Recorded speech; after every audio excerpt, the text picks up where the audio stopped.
بہرحال پہلی بات یہ ہے جو بالکل تاریخی حقیقت ہے کہ جن کتابوں کو بھی آسمانی ہونے کا دعویٰ ہے ان میں واحد کتاب ہے قرآن مجید، جس کا متن محفوظ ہے۔ دنیا میں کوئی اور کتاب ایسی نہیں ہے جو یہ دعویٰ کر کے قرآن کے مقابلے میں آ سکے۔ اور پھر آپ کو معلوم ہے کہ کتنے بڑے پیمانے پر پوری امت میں اس حفاظت قرآن کے عمل میں حفاظ حصہ لے رہے ہیں، لکھوکھا حفاظ موجود ہیں۔ بعض ممالک میں آپ کو 8-8 10-10 برس کے بچے جو ہیں وہ حافظ مل جائیں گے۔ کوئی دنیا میں اور کتاب نہیں ہے کہ جس کے حافظ موجود ہوں۔ بڑے بڑے علماء کی تصحیح کر دیتے ہیں 8-8 سال کے بچے کہ یہ آپ غلط پڑھ رہے ہیں۔ اس کے اس طریقے سے ایک ایک شوشہ جو ہے وہ محفوظ کر لیا گیا ہے۔ تو یہ بات جو ہے یہ قرآن مجید کی عظمت اور فضیلت کے ضمن میں پہلی حقیقت ہے کہ جسے ہمیں سامنے رکھنا چاہیے، اور اس حقیقت کے ادراک و شعور کے لیے قرآن پر ایمان لازم نہیں ہے، بلکہ یہ وہ بات ہے کہ جس کا اعتراف ہر شخص کرے گا، خواہ وہ قرآن کو اللہ کا کلام مانتا ہو یا نہ مانتا ہو۔ دوسری بات قرآن مجید کی عظمت کے ضمن میں یہ ہے، اور وہ اس پہلو سے پوری دنیا کو ماننی پڑے گی، اور واقعہ یہ ہے کہ جو ان میں اصحاب دانش و بینش ہیں وہ مانتے ہیں کہ محمد الرسول اللہ صلی اللہ علیہ وسلم کا تعلق کسی پری ہسٹورک ایرا سے نہیں۔ حضور کل 1400 برس پہلے کی شخصیت ہیں۔ تاریخ کا یوں سمجھیے کہ نصف النہار، the very mid day of history, کہ کوئی چیز بھی ان کی پردہ اخفاء میں نہیں ہے۔ اور حضور صلی اللہ علیہ وسلم کی یہ بات ہر شخص مانے گا کہ آپ نے تاریخ انسانی کا ایک عظیم ترین انقلاب برپا کیا۔ اس دور میں آپ کے علم میں ہوگا ابھی کچھ 6-7 سال پہلے امریکہ میں ایک کتاب شائع ہوئی دی 100۔ ڈاکٹر مائیکل ہارٹ اس کے مصنف ہیں۔ مشاہیر عالم کے موضوع پر اس سے پہلے بھی دنیا میں بہت کتابیں لکھی گئیں، بڑے انسان، بڑی شخصیتیں، ان کے چھوٹے چھوٹے لائف سکیچ، لیکن یہ کہ یہ کتاب اس اعتبار سے بڑی یونیک ہے، منفرد ہے کہ انہوں نے 100 افراد کا انتخاب کیا، پوری انسانی تاریخ کی عظیم ترین 100 شخصیتیں، پھر ان میں گریڈیشن کی، ان میں ایک درجہ بندی قائم کی۔ یہ 100 تو ہیں عظیم ترین پوری نوع انسانی میں، ان میں عظیم ترین کون ہے، پھر نمبر 2 کون ہے، پھر نمبر 3 کون ہے۔ یہی وجہ ہے کہ انہوں نے تاریخی اعتبار سے مرتب نہیں کیا، کرونالوجیکل آرڈر میں نہیں، بلکہ اس ترتیب سے کہ جو عظیم ترین انسان ہے اس کے نزدیک نمبر 1 پر اس کو لائے، پھر نمبر 2 پر جو ان کے بعد ہے۔ اور آپ کے علم میں یہ بات ہوگی کہ وہ ڈاکٹر مائیکل ہارٹ دی 100 میں نمبر 1 پر لائے محمد الرسول اللہ صلی اللہ علیہ وسلم، اور انہوں نے یہ کہا کہ بہت سے لوگ میری اس تصنیف میں نمبر 1 پر محمد کا ذکر دیکھ کر صلی اللہ علیہ وسلم حیران ہوں گے، اس لیے کہ ظاہر ہے وہ مسلمان نہیں ہیں، وہ تو عیسائی ہیں، تاحال بھی عیسائی ہیں۔ انہوں نے کہا کہ اس میں مجھے لازماً I owe an explanation، مجھے اس کی وضاحت کرنی پڑے گی، اور اس کی جو دلیل اس نے دی ہے وہ اس شخص کی ذہانت کی بہت بڑی عکاسی کرنے والی شے ہے۔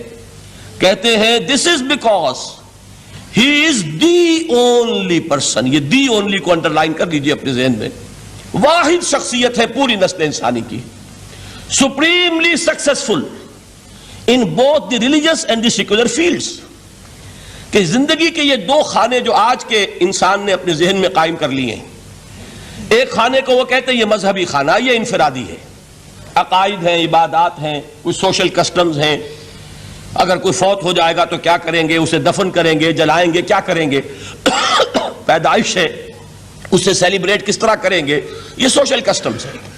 تو دنیا میں یہ مانا جاتا ہے کہ یہ تو ہے ریلیجس اور پرائیویٹ افیئر ہے زندگی کا، اور ایک ہے سیاست، معیشت، تمدن، قانون، عدالت، سیاسی نظام، معاشی نظام وغیرہ، یہ سیکولر فیلڈ ہے، اس میں کسی مذہب کی بات نہیں ہونی چاہیے، بلکہ یہ کہ جو بھی کسی ملک کے رہنے والوں کی اکثریت کی رائے ہو اس کے مطابق کام چلنا چاہیے۔ یہ ان کا ذہن ہے، ہمارا نہیں، معاذ اللہ۔ اسلام کے نزدیک انسانی زندگی انڈیویزیبل ہے، ناقابل تقسیم وحدت ہے، یہ ایک آرگینک ہول ہے، حیاتیاتی اکائی ہے جس کو تقسیم نہیں کیا جا سکتا۔ لیکن جدید ذہن کا تصور یہی ہے۔ اس تصور کے پس منظر میں دیکھیے کہ جو سب سے بڑی تحسین ہو سکتی تھی اور جو سب سے زیادہ ٹریبیوٹ پیش کرنے کا انداز ہو سکتا تھا وہ شخص نے پیش کر دیا حضور کو، کہ دونوں میدانوں میں بیک وقت انتہائی کامیاب انسان پوری تاریخ میں صرف ایک ہے، اور وہ محمد ہے صلی اللہ علیہ وسلم۔ اس لیے کہ جتنی بڑی شخصیتیں اور نظر آتی ہیں وہ یک رخی ہیں، یا ادھر عظیم ہے یا ادھر عظیم ہے۔ جو ادھر عظمت کی حامل ہیں دین میں، مذہب میں، اخلاق میں، روحانیت میں، جیسے حضرت مسیح خود یا گوتم بدھ، ان کا سیاست میں اس میں کوئی دخل نہیں، کوئی انقلاب برپا نہیں کیا، کوئی نئی حکومت قائم نہیں کی، تو وہاں انہیں زیرو دینا پڑتا ہے۔ اور اس کے برعکس سکندر اعظم ہے، اٹیلا ہے، چنگیز ہے، ہٹلر کو بھی چاہے تو شامل کر لیں، جس کی فتوحات جو ہے وہ جنگل کی آگ کی طرح پھیلی ہیں۔ کوئی مشرق سے مغرب تک پہنچ گیا، کوئی مغرب سے مشرق تک چلا آیا۔ ہٹلر کہاں آپ کو سکندر اعظم کہاں سے چلا؟ مقدونیہ سے اور دریائے بیاس تک پہنچا ہے، اور ادھر سے چنگیز ادھر سے گیا وہاں تک پہنچا ہے۔ اٹیلا جو ہے سینٹرل ایشیا سے اور یورپ کے میدانوں تک پہنچا ہے۔ لیکن مذہب اور اخلاق کے میدان میں انہیں صرف زیرو دینے سے کام نہیں چلتا، کوئی مائنس ویلیو معین کرنی پڑتی ہے۔ یہ ہے دنیا کی عظیم ترین شخصیتوں کا حال۔ ایک شخصیت ایسی ہے محمد کی صلی اللہ علیہ وسلم کہ ان کے بارے میں یہ کہنا مشکل ہو جائے گا کہ ان کی زیادہ عظمت جو ہے وہ مذہبی میدان میں ہے یا زیادہ عظمت جو ہے وہ سیاسی اور ملکی میدان میں ہے۔ ایک نئی تہذیب، ایک نیا تمدن، ایک نیا طرز حکومت، ایک نیا نظام معیشت، ایک نیا سماجی اور معاشرتی نظام، ایک نیا قانون فوجداری، ایک نیا قانون دیوانی، زندگی کے ہر اعتبار سے ایک انقلاب برپا کیا ہے۔ یہ ہے محمد الرسول اللہ کا وہ کارنامہ جس کو کہ غیر مسلم بھی تسلیم کرنے پر مجبور ہے۔ چنانچہ شاید آپ نے نام سنا ہو، ہندوستان نے جو بڑے بڑے انقلابی پیدا کیے اس صدی میں، ان میں ایک ایم این رائے، جو کمیونسٹ انٹرنیشنل، جو ماسکو میں یوں سمجھیے کہ پوری دنیا میں اشتراکی تحریکوں کو کنٹرول کرنے والا ادارہ، یہ شخص اس کا بہت اہم کارکن رہا ہے، ایم این رائے۔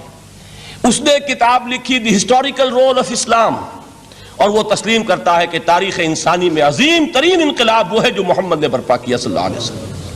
تو یہ چیز دوسری ہے کہ جس کو ماننا پڑتا ہے۔ لیکن آپ حیران ہوں گے کہ یہ سیرت کا جلسہ تو نہیں تھا، میں قرآن کی عظمت بیان کر رہا تھا۔ یہاں اب اصل میں جس چیز کی طرف آپ کی توجہ دلانی مقصود ہے وہ یہ ہے کہ اس عظیم ترین انقلاب کے لیے حضور کا اعلی انقلاب قرآن تھا۔ اتر کر حرا سے سوئے قوم آیا اور ایک نسخہ کیمیا ساتھ لایا۔ اس قرآن کے ذریعے ذہن بدلے، لوگوں کی سوچ بدلی، عقائد بدلے، نقطہ نظر بدلا، ان کا ویلیو سٹرکچر تبدیل ہو گیا۔